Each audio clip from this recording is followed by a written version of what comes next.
Welcome to SpartanMag.com, VCast, Jim Comparoni, Paul Konyndyk. Breslin Center, Michigan State 63-61 over Iowa. Iowa came in and pretty much outmaneuvered Michigan State in a lot of ways tonight. Michigan State, some individual guttiness. Izzo was very complimentary of some of his players. Izzo says this is a game that maybe Michigan State did not deserve to win, but he'll take it. They've lost some games that he feels that Michigan State should have deserved to win. Credit to Iowa coming in here on the road, outplaying Michigan State much of the way. Michigan State making some clutch plays down the stretch. Malik Hall makes his return. Wouldn't have won this game without him. He's not up to speed. He's not going to be up to speed for a couple of weeks, but he provided a lift. And that soaring dunk he had in the first half, he's got some life in those legs that I maybe wasn't expecting either. All around, Michigan State can feel real good about getting a hard-earned victory and try to get back to work because they have a lot of work to do because they were not all that tighty tonight, Paul. Yeah, but, you also look at it as Iowa's playing good coming in. They're also super fresh, and, Michigan State didn't get what they usually get out of a guy like A.J. Hogard, out of Joey Hauser. And let's, we talk about them not having a 2-day prep for the first time in a long time, but there's a residual effect of playing all these games. And, Iowa super fresh. They've got some tough matchups. They run good stuff, and obviously they've had a chance to work on their stuff. I mean, you think about that, 11 days off or whatever, that's one thing you can work on. Michigan State would have liked to have worked on their stuff. And Izzo said that Iowa played better defense than Izzo has seen them play also. So that's that long prep for Iowa has something to do with that, too. And I'll say this about Iowa. I look at the guys that they have. I think because Tyler Ulis at point guard, I think he plays better defense than some Iowa point guards. Aaron Ulis. I'm sorry. Aaron Ulis related. I don't know if it's cousin or brother. I think it's brother, but I don't know for sure. But a little bit of motivation there. Tough kid. Iowa sometimes has a soft point guard in terms of a guy that can score but doesn't play very good defense. I think Connor McCaffrey is pretty tough. I think Chris Murray, physical. I think Bracha is a good physical center. They've got a lot of pieces and they did a nice job being physical at the rim. I think that's one of the things, and I think that's where you see the Michigan State fatigue. A.J. Hogard, the last 2 games, he has not been able to finish around the rim, complaining a lot tonight that he wasn't getting foul calls. Those are shots, a lot of the stuff that we've seen him make when he's been fresh. I think him playing as much as he has in terms of what he's expected to do, I think that's caught up with him. I think Joey Hauser was a court low, and again I said matchups. Joey Hauser is going to have a tough night when he's got to defend Chris Murray for part of the night and Philip Bracha the other part of the night. Not easy for him, so. Iowa presented a lot of problems. They did, and they're going to do that for people. I mean, the thing about Iowa is to beat them, you usually have to outscore them. They are going to, meaning in a shootout type of situation. And it usually is always the case. If you miss open shots, you're usually not going to beat them. Michigan State, I don't think they had their best defensive performance by any stretch of the imagination. No. In a lot of ways they got lucky, but. Mm-hmm. I also would say the flip side is true of Iowa. Joey Hauser got so many good looks from 3 in the second half. A lot of guys missed open threes. A couple times were deflections that ended up in a lot of different things. So one of the things that I will say about Michigan State in this game is they had to win this game. They found a way to win this game, and they've been in a lot of close physical battles, and they survived. Now, you didn't want to come out of this 13-8. And 5-5 in the Big Ten. I mean, that was close to happening. Because then you go down to Purdue. Chances are you're going to lose that game. And then you're under 500. And then you're 13-9. And then people start talking about this isn't a tournament team. Blah blah blah. And I think tonight one of the things that stood out to me is you can see maybe what Michigan State might have been if Malik Hall and Jaden Akins were both healthy throughout the course of the year. In spurts, it's always spurts with this team so far, and that needs to get cleared up pretty soon. I'm not losing patience with the whole thing, but, you get into the second half of the Big Ten now, and they've got a high ceiling. I still believe that. And in spurts, they look really good. And we didn't see a lot of those spurts tonight, although Hall individually provided some shine. And Akins with the big baseline jumper in the last minute was key, clutch, had to have that one. So the spurts are there. Iowa, they blew out Ohio State recently, and you look at their scores, and they're all over the map. Very inconsistent, but dangerous on a given night. Tonight was that night. Izzo was talking about the defensive problems, and Michigan State did some interesting things on defense. They were worried about Murray, so they have A.J. Hogard guarding Murray's. Hogard 6'4.5", a guy that can guard a 6'8", so that takes Hogard away from the ball screen coverage. They thought they could get away with that, but Ulis got down the lane, and Iowa was getting penetration to the rim over and over and over, points in the paint, shots to the rim. Open avenues to the rim. In those regards, Michigan State was outmaneuvered, and that's what I was talking about a lot. And Izzo said it helped Michigan State keep Murray down. Hogard had something to do with that. Malik Hall guarded him also. But it hurt them with Ulis, and they never would have dreamed that Ulis would be going 8 out of 9 and hurting them down the lane as often as he did. So Izzo's not really thrilled about the defensive coverage, how it turned out. They needed other people to step up, namely the center position. They were not happy with Sissoko in terms of carrying out assignments, and they were trying to correct Sissoko throughout the course of the game, and it never quite got corrected, and Michigan State was in deep trouble, partly because of ball screen defense leakage there. And that's not something you see from Michigan State very often. I think they'll get that corrected, but it's a knock against Michigan State that they went with a way that they don't usually play, and they were not able to carry it out. Right. As those better teams are able to just kind of mix and match and do things and carry things out, and they've played some good defense against other teams this year, including some losses. But tonight the defense wasn't there, and at the other end, Michigan State only shoots 38% against an Iowa program that is not known for its defense. So Michigan State 38.7%. The saving grace for Michigan State, pretty good from three-point range, very good from three-point range, 8 out of 20, 40%. And without those, and some key three-pointers also. Without those, they don't come back and win this one at home. The other thing that was good for Michigan State is offensive rebounds. They haven't been an offensive rebounding team in this game, but 12 offensive boards, in a low-scoring game, that's significant. But Monty Sissoko, getting those boards and a lot of times converting some of the stuff that he got. Yeah, I mean, this was not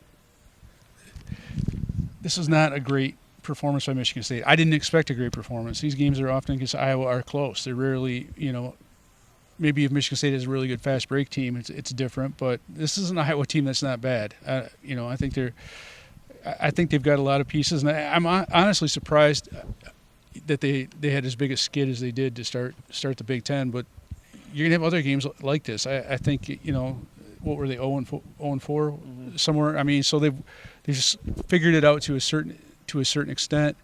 I don't think Michigan State's had a lot of bad defensive lapses, this season. So I think when they go back and look at the drawing board, they're going to say, "Did we give our guys something they could execute?" I mean, that's on coaches. If you fail to execute something, and it's not like it was just one guy. It was like all three centers struggled with it. It didn't feel right at times, and. Did you think it was, with as much as Sissoko was struggling on defense, he had a double-double, points and rebounds, but, he plays 25 minutes, played hard. Carson Cooper's a guy that had gotten some more minutes against other opponents, and I'm not saying he should have played more. It's just curious that he would play. He struggled when he was in there, too. I mean, it was like – so with Carson Cooper, you're like, okay.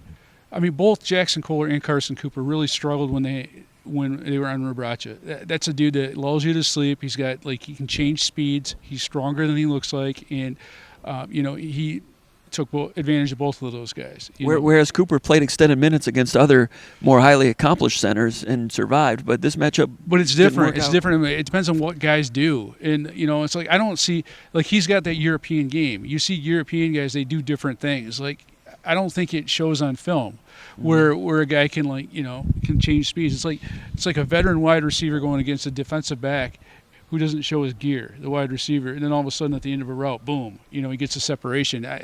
That's tough for a freshman to handle, and I think Rebraca does a nice job of that. And Sissoko's strong enough, not just legs but also upper body, to handle some of that. And he did a nice. I mean, he struggled tonight in some ways on defense, but they don't win this game without him. And I don't see either Jackson Kohler or Carson Cooper getting as many offensive rebounds and having the strength to put them back.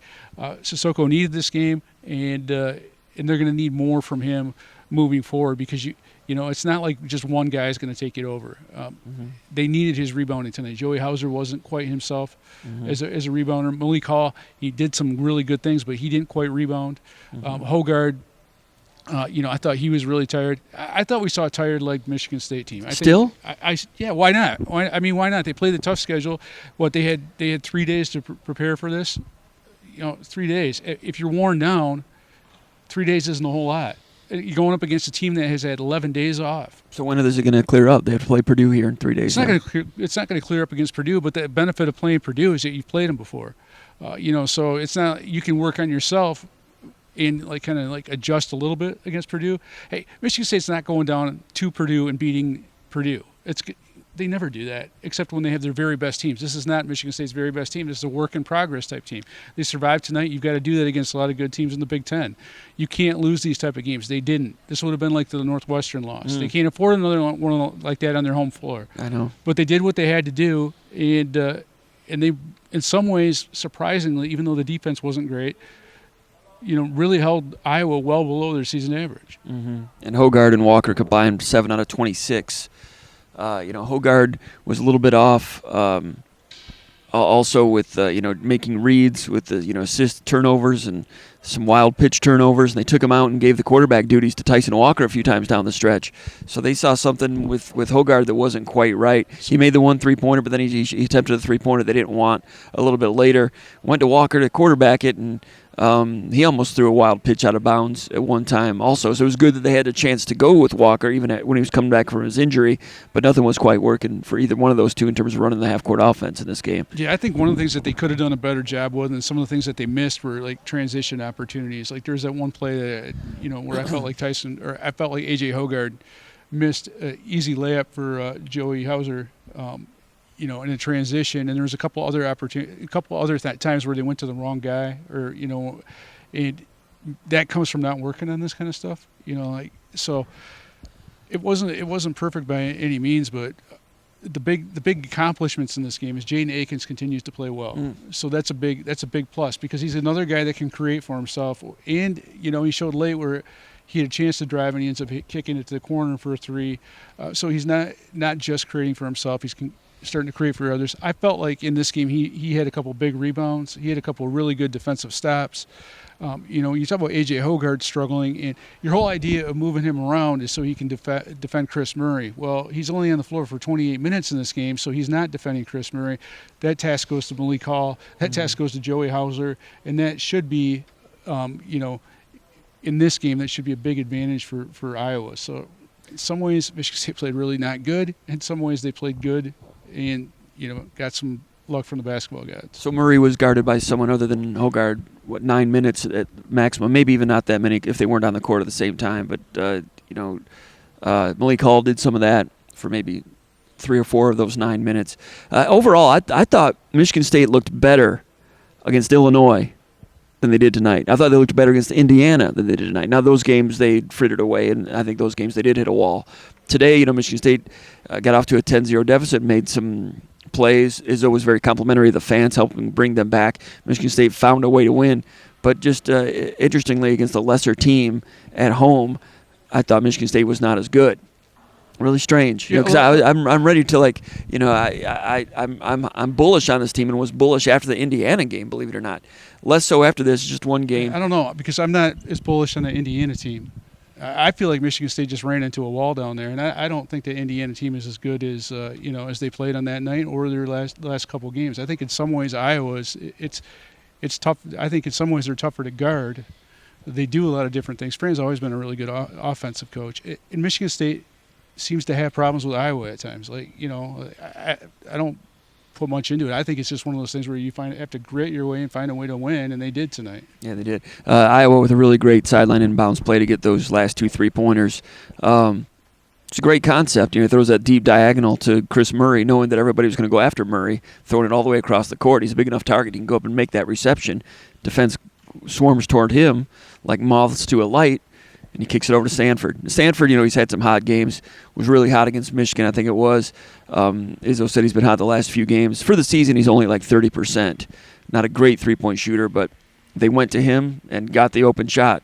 Then and he's open on a flare screen, and Sissoko's in there to guard the center. So Sissoko maybe with shoulder angles a little off on that one, but Sissoko was assigned to stay with Rebraca. Rebraca sets the fade screen for Sanford, so Sissoko can't really go help on him because he's responsible for that center. So Fran did a good job anticipating all those things, and that fade screen gets him open, misses the shot. Then the rebound, Hogard didn't box out. So I can't remember who got the offensive rebound. It might have been Murray. No, it was McCaffrey. It goes right back to Sanford for another 3. That one was not as open. Malik Hall did a really good job closing out on him with 2 hands and not fouling. When I first saw it, I thought, man, that was too open. But Hall never quit.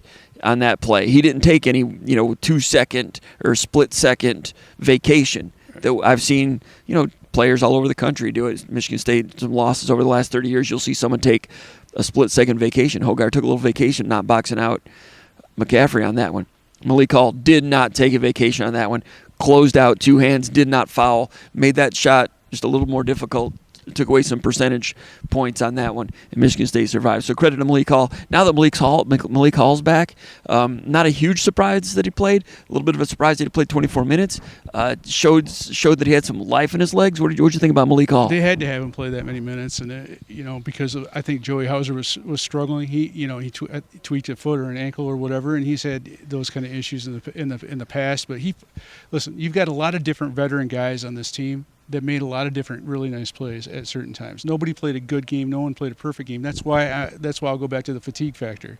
They didn't have time to rest up, but you had guys fighting through different things, whether it's Tyson Walker coming off the illness. He made some big, tough shots. You had Joey Hauser, who played terribly in the first half in terms of, on his offense, finding a way to knock down some big shots. A.J. Hogarth made some really good passes. Jaden Akins, he was one of the more consistent players in this game on both ends of the floor.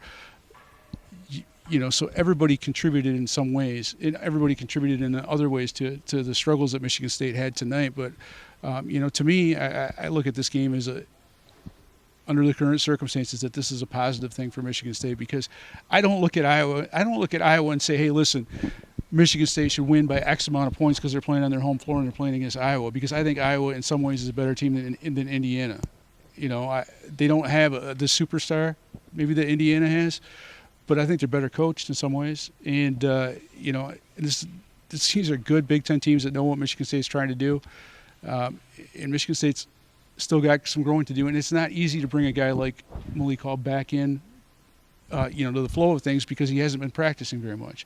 So that's another thing. I was, talking to Jake Liskow before the game, and I was like, how many minutes does Malik Hall play, and does that mess with, does that change things? It's hard to have a guy, as much as he means to this team, they've been playing without him for a long time, and then you have that guy coming in there. It changes how everyone's going to do everything, because you've got the option to play small. You haven't done that for a while, but have you practiced playing small? And, so that's another adjustment piece. And, baseline inbound defense too. Izzo, the 2 or 3 times when Iowa had an avenue right to the rim, like that's strange. Izzo said after the game, well, Malik not practicing with us, and some things got fouled up there. That was interesting. Yeah, but I mean, all in all, they needed to have him out there to win. Yeah, and he gave him a lift on that comeback in the first half. Absolutely. Izzo was talking about the crowd, but I mean, he ignited the crowd. Yeah. No one else does that. Him and Jaden Akins, and then there's as he got those first 5 points or whatever. As he got that, then other guys started to do some things. And the crossover was good, and pivot foot and spin move. I mean, his footwork was looking good. Going back, like the Buffalo game, he had a big game when he first came back, and the next game was a step backwards. I'm not expecting the world from him against Purdue. That's a scary game if I'm Malik Hall, because of how physical Purdue is and whatnot. But he's got to be feeling good about himself. Well, we'll find out how he feels tomorrow or whatever. But that dunk, that was really big. Wow. That shows to me that he has confidence in the foot, because when Jaden Akins was coming back from his injury, it took a while for him to be comfortable playing above the rim, not Malik Hall. So that to me was like maybe the biggest positive of the night, that he was willing to take off and do that. I thought he showed a lot of grit on defense, because I think the rust was showing early. The first couple of possessions of defense, I didn't think he was great on defense in the first half. I thought as the game went on, he got better and better, which is another positive. And there were times when he was on the court as the 4, but on defense he guarded the 3. That's not easy. And then Hauser was guarding Standiford a lot. So that was kind of interesting how Michigan State did that. But Malik Hall was animated tonight. He was amped up. He did a little woofing too, which you don't see Michigan State players do very often. You don't see him do very often, but he was into it. Something that was unlike Malik Hall, only 1 3-point attempt. That he wanted to shoot a few more of those. That'll come later. But you could tell that he talked himself out of attempting a few of those. And Michigan State had a big point of emphasis in practice this week on shot selection. Because against Indiana and some other times, Izzo felt that Michigan State ignited a run for the opposition by taking some shots that were not in Michigan State's best interest. So Michigan State emphasized that film and through the course of practices and so forth, to the point where I think that Michigan State might have even been might have overcorrected on that. I think that's one of the things. If you look at what Hauser was turning down, they're running plays for him to get 3-pointers, but he's turning down threes. And I think when Michigan State's played in some of these tough games, like one of the reasons why they were close against Purdue, one of the reasons why they had a chance to win at Illinois is because they took tough shots. And against really good Big Ten teams, you have to take tough shots. And you can say, well, Izzo can say we didn't run our offense very well tonight. A lot of it comes down to is, are you willing to take a tough shot? A lot of guys made those in the second half, and they, whereas they didn't. And a lot of times they're turning down good shots to try to get better shots for teammates, but they weren't getting better shots for teammates because it was guys, like a Trey Holloman's, with maybe 8 or 9 seconds. I'm not saying he shot a lot, but you're turning down an open three, getting the ball to Trey Holloman's, and he's like, oh crap, what am I supposed to do? Because I'm not the guy that's supposed to be shooting this. And he turned down an open one at one point with 7 seconds left. Ends up Walker takes a difficult three from the corner, contested, shot clock at 1, and it went halfway in and came out. Right. But that's what you're talking about. Right. Which one do you really want? So and they have to iron this out. With a guy like Hauser, he's not going to be necessarily super open, but I think one of the things that in some games I've seen him be extra aggressive and make some of those shots. I've seen Tyson Walker do it a whole lot more, this year, where whether it's a guy like Zach Edey playing out of the post a little bit, and he's like sees the matchup and is like, I can take this shot, even though it looks like he's he's guarded, but he's not. It's a balancing act. I get it. I feel like Indiana. I don't think the Indiana shots necessarily killed them. I think the legs killed them.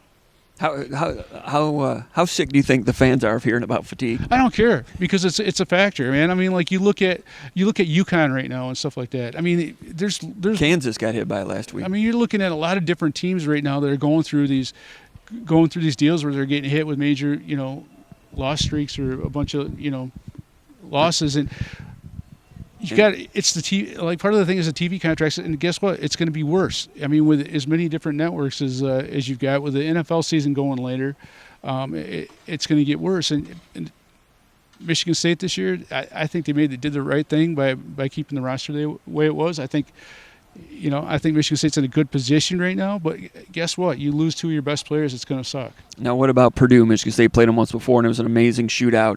Walker, you can't expect him to replicate that. It'll be interesting to see what Purdue does to try to keep a lid on him. Michigan State's coverage of Edey and Purdue's backcourt, which Michigan State guarded them like they were all Dakota what's-his-name.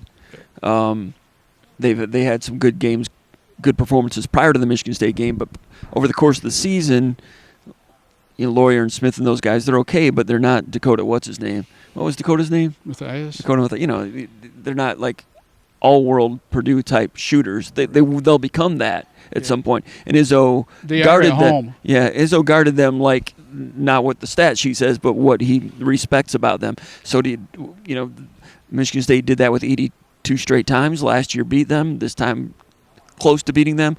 I'm guessing Michigan State will probably begin the game the same way in this one. Why wouldn't you? I mean, they did sag off. They did sag off like one of Purdue's dudes, and he only, he went like 0 for 7.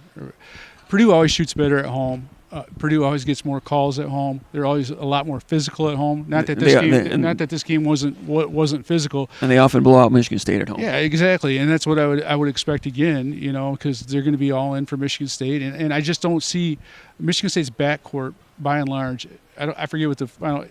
I think they outscored them 49-22. If you look at the starters, between Akins, Walker, and Hogard, 49 points. You're not going to get that down at Purdue. I'm sorry. And a lot of that was Walker. Now they may be able to pick up some of that with Akins playing better. Hogard, to me, is he's got to fight through it. He's got to take what he gets, and he's got to stop complaining to the officials and stop complaining about contact at the rim and start focusing on finishing at the rim like he was before. And so Michigan State's not going to get the benefit of the whistle down there. Their guards are going to get mauled, and they're going to. I just don't see how they. To me, if they keep it within 10 points, I'd be happy if I'm a Michigan State fan. Michigan State's had some drives to the rim against Illinois, Indiana, and this game where the opponent's doing a really good job, it seems to me, contesting at the rim. Like today, they missed some that were not contested as well, but Illinois is very good at contesting at the rim, and Indiana did it too. It seems like Michigan State has some good plays going, so, whether it be transition or just drives that an inordinate number of credit to the defense, well contested shots at the rim. Defense at the rim protection, as they say, has been effective against Michigan State the last couple of games. Today just had some roll off. Those need to roll in against Purdue. Hogarth needs to take it up a level. To his credit, he was out here shooting free throws after the game. Said he put up 100 free throws out here in an empty arena.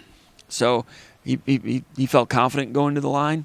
But, man, that first free throw just barely grazed iron. And he's been a good free throw shooter throughout the season. So, lately, he missed the big one against Purdue and had the two misses, I think it was Indiana or Illinois, that were costly. And it's interesting that Michigan State was inbounding to him late in the game to send him to the line when they had fouls to give, and he was taking the inbound pass every time. And on the seventh one, he had it, and they sent him to the line. Michigan State was confident in him, right. But that's a good play by. This is going to turn into like a Denzel Valentine thing, where like every year he had a stretch where he had a couple games where he had some hard times with free throws. I just think A.J. Hogarth needs to get out of his own way. He needs to show more maturity. If you want to focus on something, that shows some maturity that he's working on his free throws. I get that, but he needs to stop jawing at other players. He needs to stop jawing at officials for not getting calls, and he needs to focus on what he can do to help his team, and that's run the team. His defense was pretty good tonight, but yeah, he was not himself, and he admitted it was not an A.J. Hogarth type game. He said, talking in the third person or second person, third person. So they all take it up a notch. Walker's got to get it back going again. He hurt his ankle a little bit. We'll see what he looks like. Malik Hall, like you said, after the Buffalo game, came back and then took another dip. Hall's has only started 4 games this year, so Michigan State is where they are without that key component for the most part. They'll need all those the tide to raise all those ships against a very good Purdue team. Is Purdue number 1 in the country? Yeah, I think so. Why don't I know that? Here's the other. So they're only playing the number 1 team in the country. Other positive thing about this game is like nobody played over 32 minutes. Like that's the ticket right. for the way they want to play. Right. So these are all things. There's no doubt in my mind that Michigan State can get better at a lot of stuff. They didn't run great stuff today. Their transition, they missed some opportunities. They usually get more against Iowa, but. They're probably not going to get that against Purdue. But the thing for me is, can you keep chipping away at the rock base? Can you keep on getting better against these teams, some of these Big Ten teams, the second time around? And, I'm not saying that they're going to – again, I expect them to get blown out at Purdue. But beyond that, there's a lot of winnable games on the schedule, and they need to win some more. And Purdue has not been great night after night after night either. They're still searching for their best. I get that, but they're Purdue, Michigan State. Purdue always brings it up a notch for Michigan State, and they always play their best game at home against Michigan State. It doesn't change. Just like Indiana, against Michigan State. That Michigan State is a marquee name in the conference, and people play Michigan State better than they play other teams because they get up for that game, and Purdue's going to be up for that game. It'll be a good one down in West Lafayette. That's on Sunday. Anything else, Paul? For Paul Konyndyk, Jim Comparoni, been watching the VCast from East Lansing with the Spartans, SpartanMag.com.